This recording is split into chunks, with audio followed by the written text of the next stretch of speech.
warahmatullahi wabarakatuh. Saya Abdul Qayyum Al-Fatih bin Muhammad Hafiz dari SK Bandar Tenggara 1. Kumpulan kami terdiri daripada saya, Sofia Mariam, Nur Fatihah, Nur Safia dan Ainul Sofia. Projek kami diberi nama Smart Kat 2.0. Ia direka untuk memudahkan pelajar memahami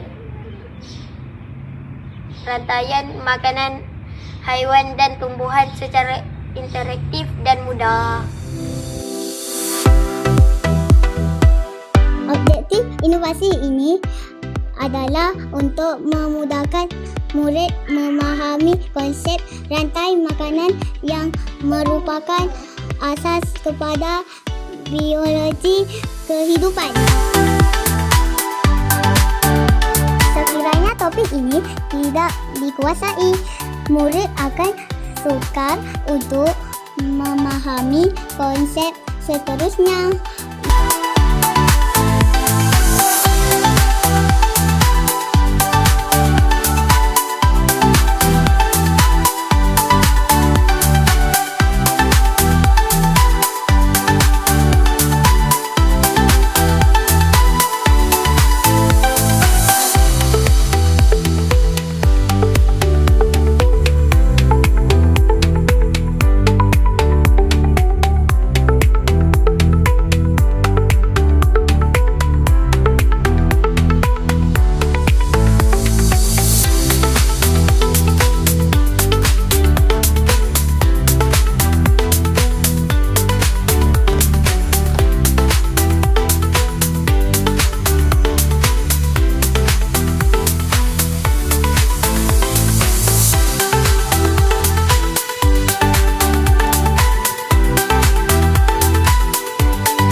Kami berasa sangat mudah mempelajari tajuk ini dengan adanya Smart Kat.